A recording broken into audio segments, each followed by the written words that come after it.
Olá, alunos! Eu sou a professora Elaine Campana Sanches Bornia. Sejam bem-vindos à unidade 9, onde iremos estudar sobre os tópicos especiais. Então, nessa unidade, nós abordaremos os conceitos de reação adversa a medicamentos e suas implicações clínicas.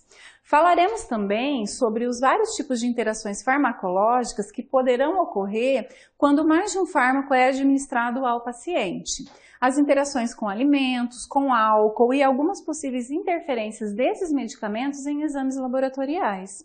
Também abordaremos conceitos importantes associados ao uso racional de medicamentos, medicalização e resistência bacteriana. Bom, é importante nós definirmos, o conceito de reações adversas a medicamentos, as RANs. Então, as RANs são definidas como uma resposta nociva e não intencional ao uso de um medicamento que ocorre em doses normalmente utilizadas em seres humanos para profilaxia, diagnóstico ou tratamento de doenças ou para modificação de alguma função fisiológica. Ocorrem quando as substâncias utilizam ou o mesmo tipo de receptor ou a mesma via de sinalização, que os fármacos utilizam a mesma via de sinalização para a produção do efeito farmacológico.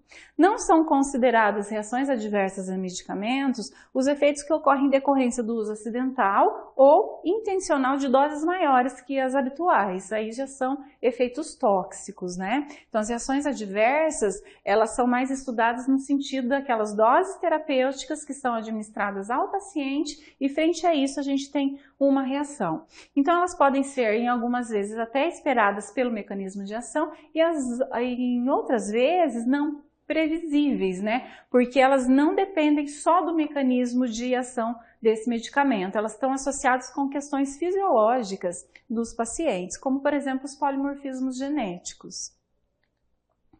Então, nós temos alguns fatores que são importantes para o surgimento dessas reações adversas. Então, por exemplo, a idade, A idade, nós temos os extremos, As crianças e os idosos. Nas crianças, a possibilidade de ocorrência de reações adversas, elas são maiores, justamente por, às vezes, ainda não ter uma maturidade, de todo o sistema corporal, principalmente de atividade hepática. Enquanto nos idosos, essa atividade, ela já está sendo reduzida. Então, às vezes, a dose de um adulto, para um idoso, já é uma dose que pode levar a uma reação adversa. Porque esse sistema enzimático ele já não vai estar mais adequado para a metabolização daquele fármaco. Então, ele pode gerar efeitos tóxicos ali. O sexo também é outra coisa que aparece como fator no surgimento das reações adversas, principalmente quando a gente pega homem e mulher, Mulher geralmente vai ter mais essas reações adversas sendo notificadas pelas questões hormonais. Então, as questões hormonais, elas acabam interferindo, nessa questão do fármaco, ter um mecanismo que não é observado na falta, de alguns hormônios, por exemplo.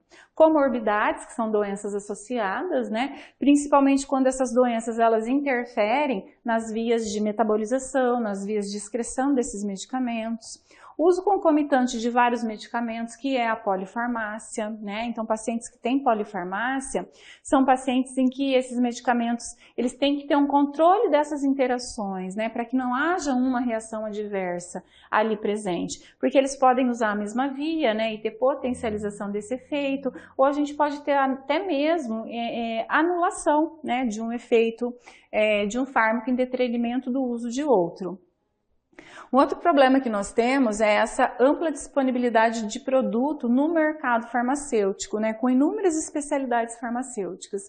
Então, às vezes, o indivíduo, ele não se atenta que em alguns medicamentos diferentes que ele possa estar fazendo uso, tem o mesmo princípio ativo, Como a gente tem vários fármacos com nomes comerciais diferentes, acaba, essa falta de atenção, até mesmo do prescritor, nessa associação, Então, a gente pode ter uma reação adversa vindo de uma somação de um mesmo princípio ativo que está em compostos diferentes.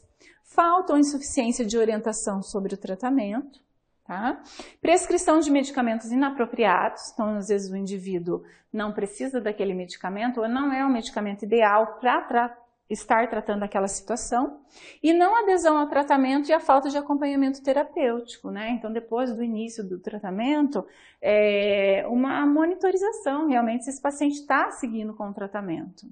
Então, são, né, as principais coisas que podem contribuir ali para o aparecimento das reações adversas. Então, nós temos uma classificação dessas reações adversas, tá? Nós temos uma classificação que vai de A a F. Então, elas têm particularidades, né? De acordo com a dose, de acordo com o período de tomada, ou se não tem relação com o medicamento, e sim com algumas situações que são próprias, né? Ali do paciente. Então, as reações do tipo A, né, que o A vem de aumento, geralmente são situações associadas com dose. E são as reações que a gente observa mais, né, com frequência. É relacionado a um efeito farmacológico da droga, geralmente é uma reação esperada, porque você sabe o mecanismo de ação, né? E quando esses fármacos não têm especificidade para um tipo de receptor em particular, ele pode estar assim, né, bloqueando ou acionando outros receptores, né? E isso levar a reações adversas. E elas também, né, têm baixa mortalidade. Então, por exemplo, os efeitos tóxicos, né, que a gente pode observar: intoxicação digitálica, síndrome serotoninérgica com o uso de inibidores seletivos da recaptação de serotonina, efeitos anticolinérgicos de antidepressivos tricíclicos, né? Então, são coisas associadas ali à dose, né, e um mecanismo comum que aquele fármaco ele vai desempenhar. As reações do tipo B, que são caracterizadas como reações bizarras, elas não estão relacionadas com dose do medicamento, elas são incomuns e também não é associado a um efeito farmacológico da droga. Então, por isso que ela é inesperada e, na maioria das situações, ela vai ter uma alta mortalidade. Então, aqui nós podemos ver, ó, as reações imunológicas, como, por exemplo, hipersensibilidade a penicilinas, as reações idiosincráticas, como porfiria aguda, hipertermia maligna, pseudoalergia, como por exemplo no rash, né, que acontece durante o uso de ampicilinas em alguns pacientes. As reações do tipo C, que são caracterizadas como crônicas, relacionada à dose e ao tempo de uso desses medicamentos. Ela também é incomum, relacionada ao efeito cumulativo do fármaco. Então, por exemplo, a gente pode ter os efeitos tromboembólicos, né, com o uso de anticoncepcional. Então, isso não vai acontecer no início das tomadas, isso vai mais com o uso mais crônico, né, desse medicamento. Ou infarto agudo, né, do miocárdio, com o uso, por exemplo, do rofecoxib, que nós já falamos dessa droga anteriormente, ele é um inibidor seletivo da COX-2, né? Foi até retirado do mercado por essa associação, né, com alterações do miocárdio. As reações do tipo D, né, o D vem de delayed, né, que significa atraso em inglês, relacionado ao tempo de uso. Ela também não, né, são reações mais incomuns. Normalmente ela está relacionada à dose, ocorre ou aparece algum tempo depois de uso do medicamento. Por exemplo, os efeitos teratogênicos, os efeitos carcinogênicos e a discinesia tardia. A discinesia tardia, ela é um efeito, né, uma reação adversa que ocorre com o uso dos antipsicóticos, geralmente por mais de 2 anos, né? Classes particulares de antipsicóticos por mais de 2 anos pode levar a essa discinesia tardia, que é uma alteração no controle motor que esses pacientes passam a ter depois de um determinado uso, né, de um tempo de uso desses medicamentos. E as reações do tipo E, né, do inglês end, né, que é no final de uso, ocorre durante a abstinência, logo após a suspensão do medicamento. Então, tem alguns fármacos que a retirada ela não pode ser feita de forma brusca, porque senão vai gerar reação adversa, ela tem que ser feita, né, de forma de redução de dose continuamente, até que se consiga, né, deixar esse paciente sem o fármaco e ele não ter esses sintomas da retirada da droga. Então, por exemplo, síndrome de abstinência a opiáceos, isquemia miocárdica após a suspensão do alfa-bloqueador. E as reações do tipo F, que são reações, né, de falha inesperada da terapêutica. Ela é relativamente comum, relacionado à dose, frequentemente causado por interação medicamentosa. Dosagens inadequadas de anticoncepcional oral, particularmente quando se usa indutores enzimáticos, né? Então, o indutor enzimático, ele acelera a via de metabolização e aí é tomado o anticoncepcional naquela dose terapêutica. Só que como a via de metabolização ela está, né, mais acionada, esse contraceptivo ou esse anticoncepcional ele acaba sendo metabolizado numa velocidade bem maior do que deveria. Qual é a consequência? A redução do efeito protetor contra a contracepção, né? Então essa mulher, por exemplo, ela pode engravidar. Tá. Então, entre as causas dessas reações adversas, né, nós temos as interações medicamentosas ou farmacológicas, que são, né, praticamente as mais comuns ali, as interações farmacodinâmicas e as interações ou farmacocinéticas, né, tudo isso quando ocorre em vivo, ou seja, quando o paciente faz a administração, né, do medicamento, e as interações farmacêuticas ou de incompatibilidade, que quando é um processo de mistura desses fármacos in vitro. Então, dentro das interações farmacodinâmicas, né, nós temos que são aquelas em que o seu efeito, né, são aquelas em que os efeitos de um fármaco são alterados pela presença do outro, né, fármaco no seu sítio de ação ou no mesmo sistema fisiológico, induzem mudança na resposta do paciente a outro fármaco. Já as interações farmacocinéticas são as alterações que vão alterar os processos de absorção, os processos de distribuição, de biotransformação e de excreção desse fármaco.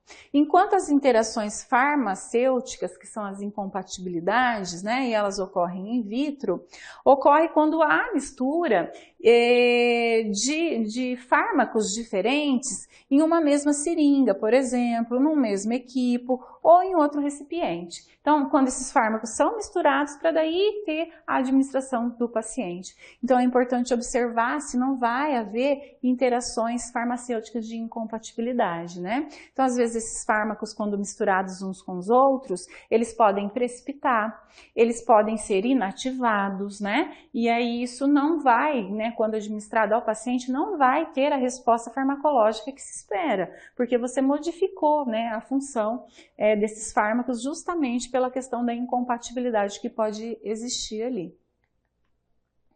Então, vamos ver primeiro essas interações farmacodinâmicas, né? Então, dentro dessas alterações farmacodinâmicas, a gente pode ter o sinergismo. O que é o sinergismo? É uma potenciação de ação, né? Então, isso ocorre quando dois ou mais fármacos administrados conjuntamente têm o mesmo efeito farmacológico. Então, a gente tem uma potência dessa ação. Então, por exemplo, o trimetoprim mais o sulfometoxazol, ele tem um efeito benéfico, né, de atuação dos fármacos, porque a gente tem a ação desses fármacos em duas etapas diferentes no metabolismo bacteriano. Então, assim, a gente consegue que esses fármacos, quando administrados, principalmente o sulfametoxazol, quando administrado isoladamente, ele vai ser um bacteriostático, ele vai inibir o crescimento bacteriano.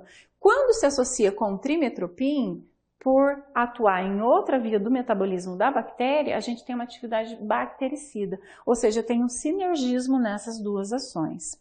Nós temos também as ações, né, como por exemplo, quando um depressor do sistema nervoso central é associado com álcool. A gente tem uma potenciação do efeito depressor em função da droga e do próprio álcool, que é um depressor do sistema nervoso.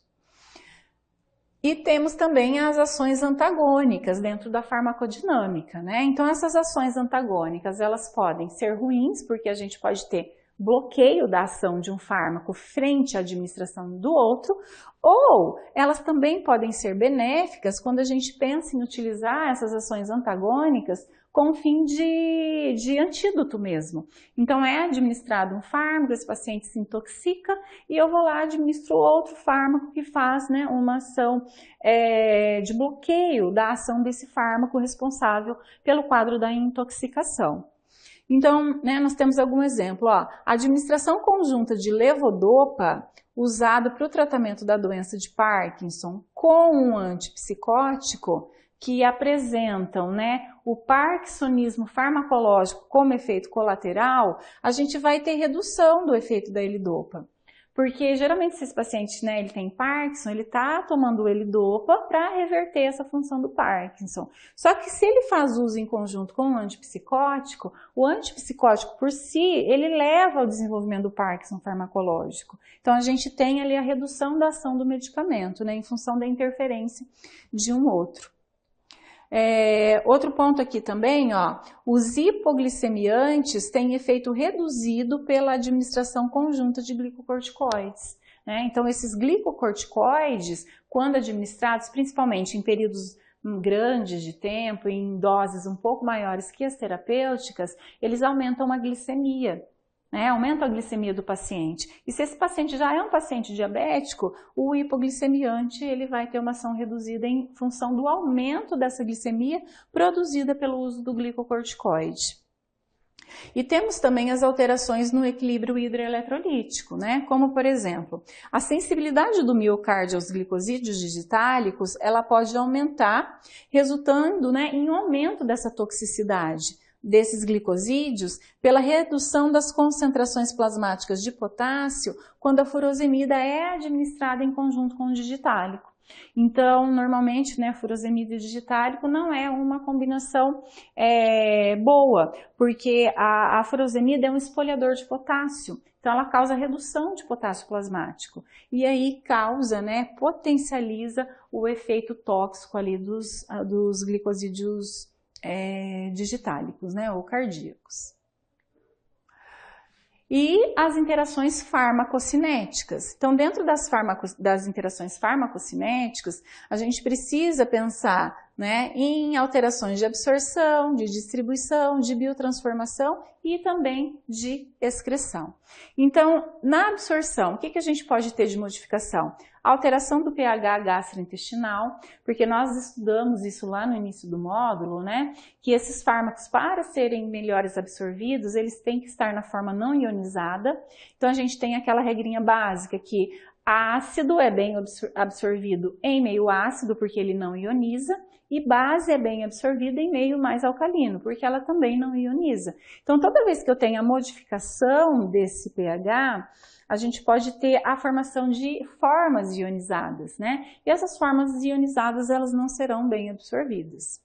Absorção, quelação e outros mecanismos de complexação, quando esses fármacos complexam, se tornam estruturas maiores e para transpor as membranas biológicas, né, ficaria mais complicado.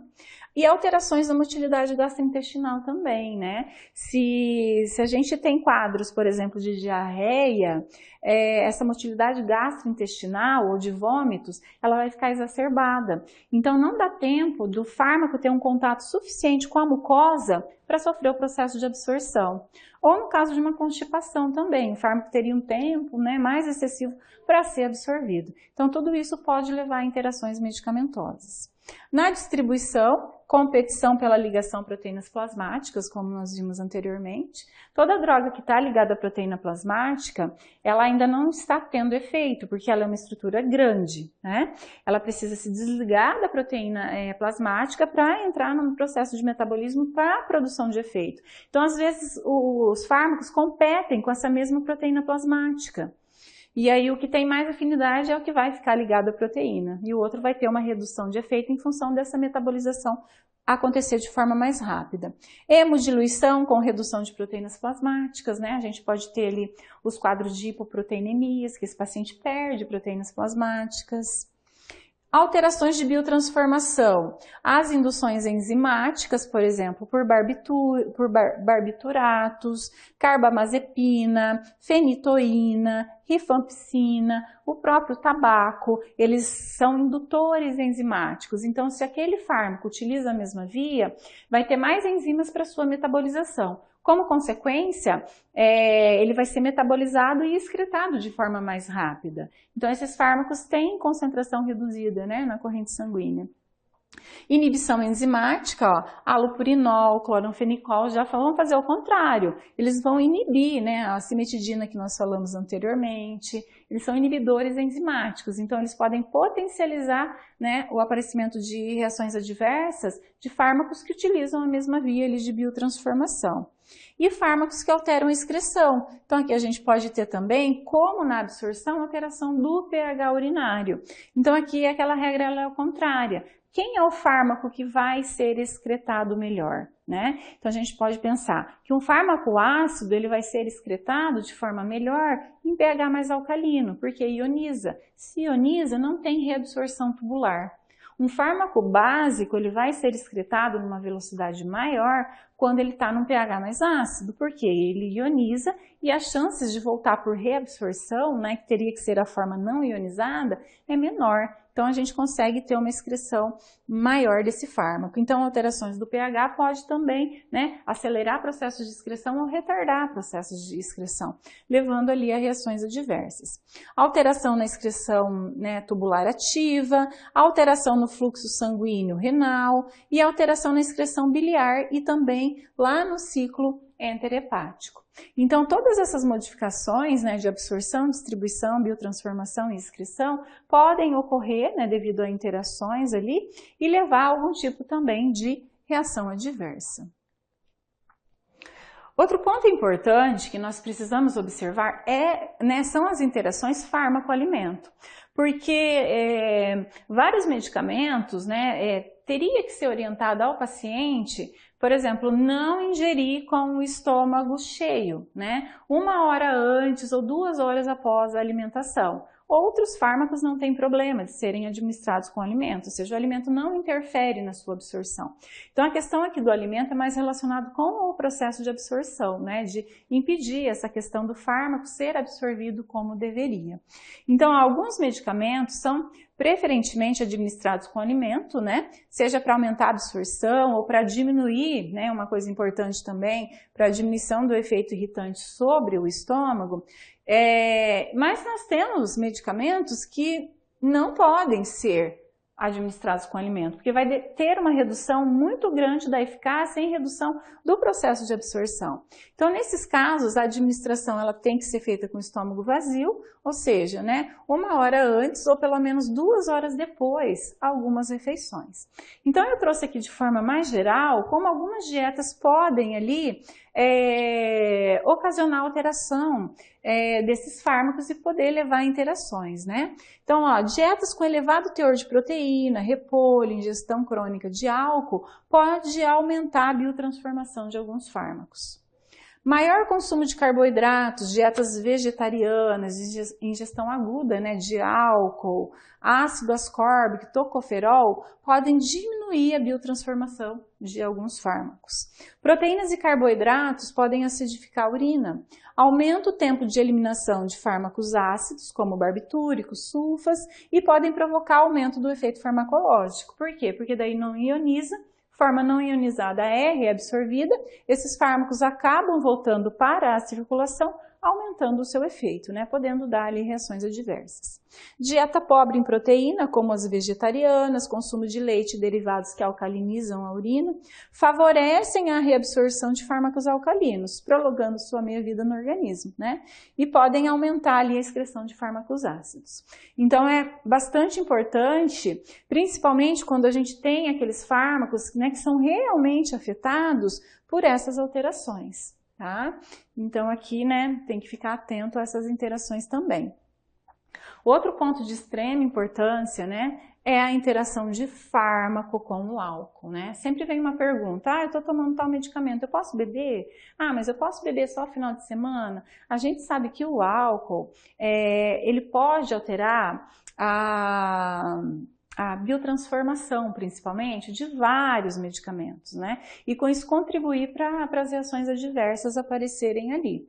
Então, nós temos muitas classes de medicamentos. Eu trouxe algumas aqui para vocês, mas nós temos muitos medicamentos que têm, sim, interação em associação com o álcool. Então, existem classes de medicamentos, que em uso simultâneo podem ter seus efeitos exacerbados ou até reduzidos, né? Devido à capacidade do álcool alterar a expressão e o funcionamento funcionamento de enzimas microsomais, né, do citocromo P450-2E1, né, que está lá no fígado, que é responsável pela metabolização do álcool, né, e de fármacos que agem nessa mesma rota metabólica. Então, por que tem interação de alguns fármacos com o álcool? Porque é a mesma rota de metabolismo. Então, o álcool, como ele é um indutor enzimático, ele acaba acelerando essa via. Então, nós temos algumas classes terapêuticas, por exemplo, os anti-inflamatórios não esteroidais, né? Eles podem ter como efeito de uso com o álcool, aumento de irritação gástrica, com risco de hemorragia e principalmente a hepatotoxicidade. A hepatotoxicidade, ela está mais relacionada com o paracetamol, como visto nas unidades anteriores. Antidepressivos inibidores da monoaminoxidase, como seliginina, moclobenida, atranilcipromina, aumento do efeito hipotensor. Então, esse paciente pode ter tontura, ele pode ter vertigem, após doses relativamente pequenas de bebidas alcoólicas, né? Então, aqui o álcool ele interfere, né, bem rápido. Os antihipertensivos, como captopril, enalapril, atenolol, enalapril e o atenolol. Então, a gente pode ter o efeito hipotensor exacerbado.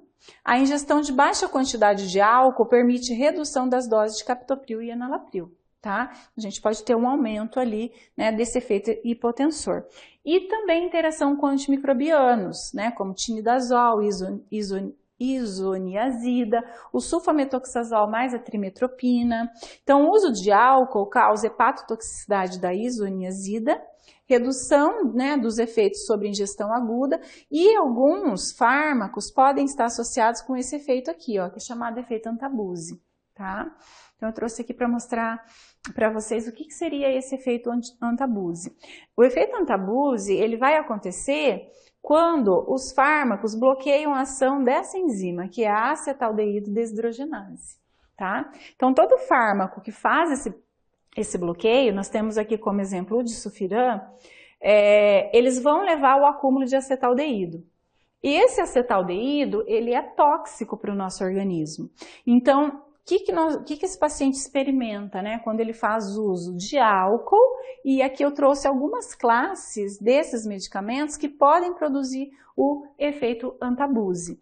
Então, o que ele vai experimentar dessa associação como reação adversa? Ele pode ter vômitos, palpitação, dores de cabeça, hipotensão, dificuldade respiratória. Em alguns casos, a gente pode ter até óbito desses pacientes, tá? Então, se a gente vê, são muitos, né, medicamentos. Antimicrobianos, ó, tem que ter cuidado, né, com o uso desses antimicrobianos, antianginosos, as sulfonilureias, que são usados para o controle dos pacientes que têm diabetes, tá? Então, todas elas podem, né, quando o nosso organismo entrar em contato com o álcool, fazer o bloqueio da acetaldeído desidrogenase. Com isso, leva, né, ao aumento desse metabólito que é tóxico, tá? Geralmente quando a pessoa ingere muito álcool, né, a metabolização ela se torna mais lenta e a gente tem sim o acúmulo de acetaldeído, que é o responsável, né, por aquela síndrome da ressaca, né, do dia posterior, né, à tomada de álcool, principalmente em excesso, né. O indivíduo pode ter todas essas sensações aqui. E né, lembrando que a gente pode ter fármacos que vão bloquear essa via, né, e ter efeitos muito mais intensos. Aqui tem outros, né, outras classes, por exemplo, os barbitúricos, ó, como fenobarbital, pentobarbital, tilpental, eles causam exacerbação dos efeitos centrais do fármaco, tem risco de depressão respiratória sobre o consumo crônico desse álcool. Nós temos os benzodiazepínicos, como diazepam, alprazolam e midazolam, aumento dos efeitos depressores também do fármaco, né, dos fármacos e do álcool, e os hipoglicemiantes, né, como nós vimos ali anteriormente, que podem ali ocasionar alterações e dificuldade também do controle glicêmico, tá? Então, é bastante importante essas orientações, né? Então, fármaco com álcool, né, é uma coisa que não combina. Outro ponto importante são as interações desses fármacos em exames laboratoriais, né?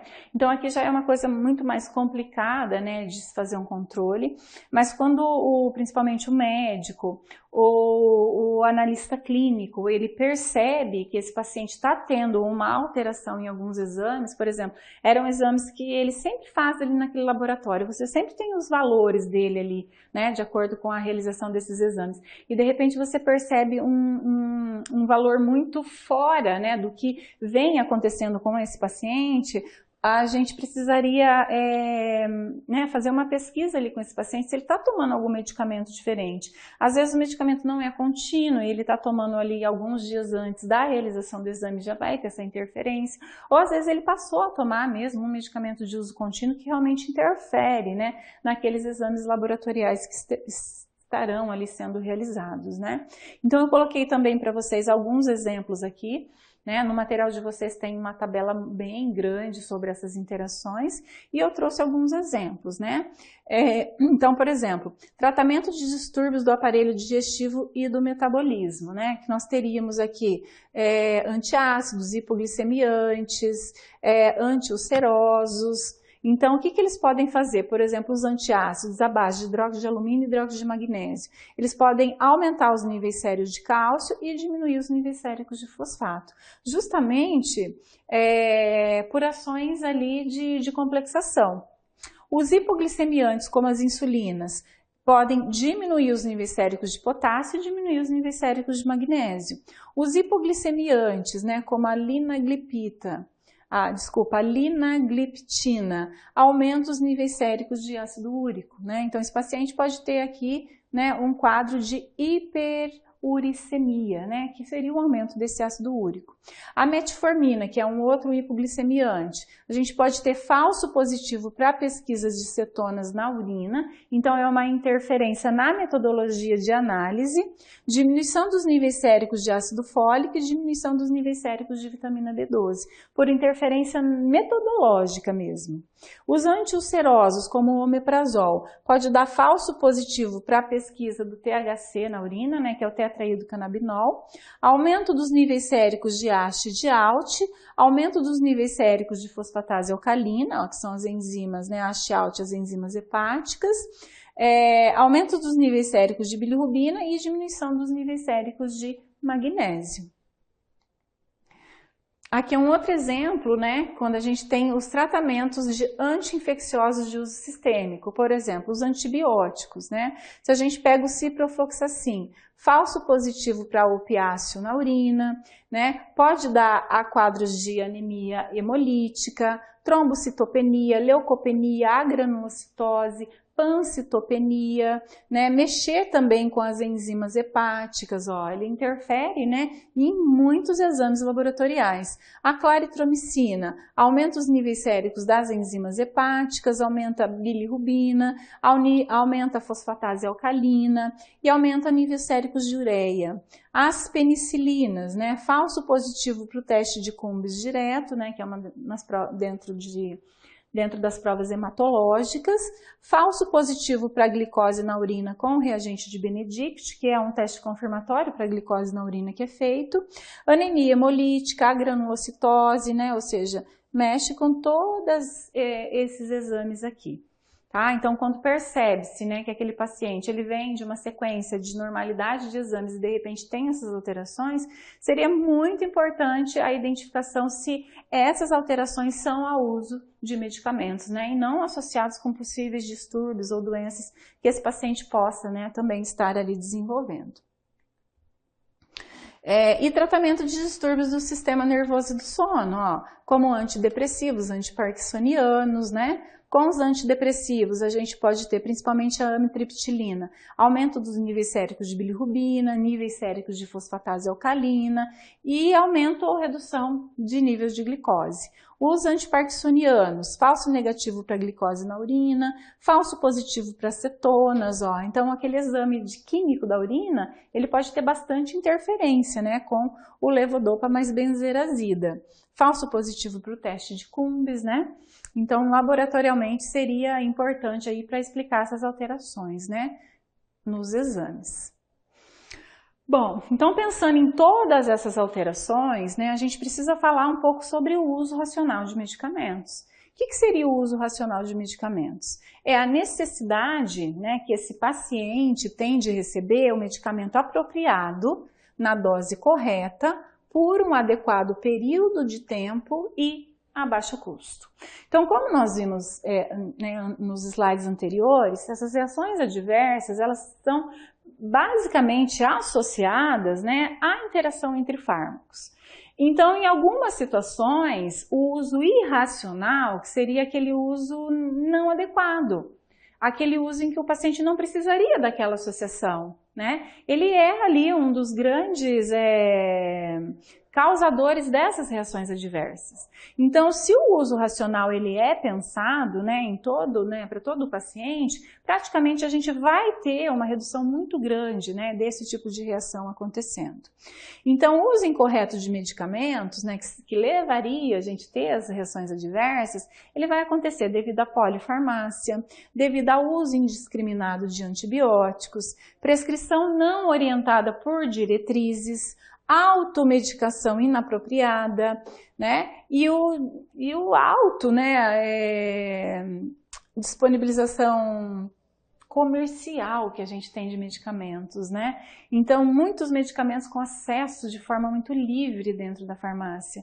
Então, às vezes, se esse paciente não tem uma orientação de uso, ele pode estar tendo efeitos sinérgicos, que levam a reações adversas, ele pode estar tendo efeitos antagônicos, que levam a reações adversas, né? Porque ele não entende o mecanismo, né? E realmente é papel do farmacêutico e do prescritor, né? Prever essas interações. Isso a gente só consegue ver quando o uso racional ele é feito. Então, o uso abusivo, insuficiente ou inadequado de medicamentos, ele acaba lesando a população, né? E desperdiça recursos públicos. Para o usuário, a escolha racional proporciona uma maior garantia, né, de benefício terapêutico, ou seja, eu tenho eficácia, eu tenho segurança daquele medicamento que eu estou tomando, a menor custo, contribuindo para uma integralidade do cuidado, né, à saúde de cada indivíduo.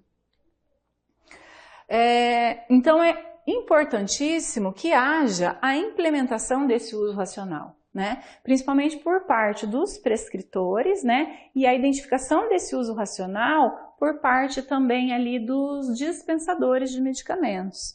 Então, nós temos que desenvolver estratégias para a seleção desses medicamentos, de acordo com cada patologia, construção de formulários terapêuticos, né? Nós temos a Relação Nacional de Medicamentos, né? Que ela é atualizada praticamente todo ano e ali tem as linhas, né, dos medicamentos que têm custo e eficácia. Dispensação e uso apropriado, né, de medicamentos. A farmacovigilância, que seria bastante importante, porque dentro da farmacovigilância a gente vai ter a notificação dessas reações adversas, né, e pensar por que elas aconteceram, né, qual foi a interação, o que aconteceu ali. E educação dos usuários quanto aos riscos da automedicação, interrupção e da troca de medicamentos prescritos. E estratégias de regulação, né, também são essenciais, principalmente lá na área da indústria, né, na produção, na comercialização e também na prescrição, né? Então, tudo isso é importante para que haja a implementação segura desse uso racional. Então, a falta de políticas para a implantação, né, do uso racional tem sido apontadas como importantes barreiras para que a gente não alcance, né, esse uso correto, favorecendo situações como a automedicação, medicalização e também a resistência bacteriana. Então, o que é a automedicação, né? É a seleção e uso de um medicamento para tratar sintomas de doenças autorreferidas, sem o aconselhamento de um profissional de saúde para determinar essa função, né? Simplesmente eu tenho um sintoma, eu vou lá e compro o medicamento, principalmente se for medicamento de venda livre, eu compro esse medicamento para, né, fazer uma auto-administração, uma automedicação. O que é a medicalização? É diferente de automedicação. A medicalização é o processo que transforma artificialmente questões não médicas em problemas médicos. As pessoas tornam-se pacientes e, consequentemente, consumidoras de tratamentos, de terapias medicamentosas que transformam o seu próprio corpo no alvo do problema. Então, às vezes, aquele problema que a pessoa tem, que aquela pessoa está se referindo, não é para fazer um tratamento medicamentoso. Ela poderia resolver isso de outra forma, né? Como, por exemplo, uma consulta com um terapêutico, uma massagem, né? Não fazer uso de um medicamento, tá? Então, a medicalização é qualquer problema dar o medicamento achando que esse medicamento vai resolver. E, na verdade, esse medicamento, ele pode ser a porta, né, de início de um outro problema que esse paciente venha a se desenvolver posteriormente. A resistência bacteriana, né, que é um problema sério, né, que a gente vê cada vez mais bactérias multiresistentes chegando aí, né? Então é o desenvolvimento de resistência de bactérias, né, multiresistentes, definidas como aquelas não susceptíveis a pelo menos um agente em 3 ou mais categorias de antimicrobianos. O uso indiscriminado desses antimicrobianos contribui para o desenvolvimento dessas bactérias, né, que não têm um antibiótico eficaz contra elas. Então, monitorar o consumo de antimicrobianos pode auxiliar avaliações em diversos níveis, como hábitos de prescrição, introdução de novas drogas e variação de flora bacteriana local. Dentre os benefícios do uso correto desses antimicrobianos, destacam-se a melhor evolução do paciente, redução de efeitos adversos, a melhoria das taxas de susceptibilidade aos antimicrobianos escolhidos e a otimização, né, da utilização desses recursos, né? Então, o uso racional ele acaba sendo abrangente, né, ali para o uso geral desses medicamentos. Porque quando o medicamento é usado para a patologia certa, né, para a doença certa, na dose certa, no tempo certo, isso só traz benefícios para o paciente. Então, tira esse paciente de reações adversas, né, ou dele ter mesmo consequências, né, que seriam graves em relação ao uso inadequado, né, de um tipo de medicamento. Então, as reações adversas, né, elas podem ser evitadas quando o uso racional ele é praticado pelos profissionais de saúde. Então, é uma equipe multidisciplinar, não é um profissional de saúde sozinho que faz uso racional de medicamentos. É uma equipe multidisciplinar. Uma vez, né, que essa conduta do uso racional, ela pode reduzir a automedicação e a medicalização, evita a ocorrência de desfechos negativos dessa terapia, visto que podem aumentar de modo significativo o tempo de permanência hospitalar ou até mesmo conduzir esse paciente a óbito, né? E reduzir o uso indiscriminado de antimicrobianos, né? A gente vai ter ali a redução dessas resistências, né, que a gente vê cada vez mais aí surgindo essas bactérias multiresistentes. Então, muito obrigada por vocês terem me acompanhado na aula conceitual da unidade 9. Essa é a última aula, né, da disciplina Fundamentos de Farmacologia e eu espero, durante o estudo desse módulo todo, ter contribuído, né, para o crescimento profissional de vocês. Muito obrigada e até mais.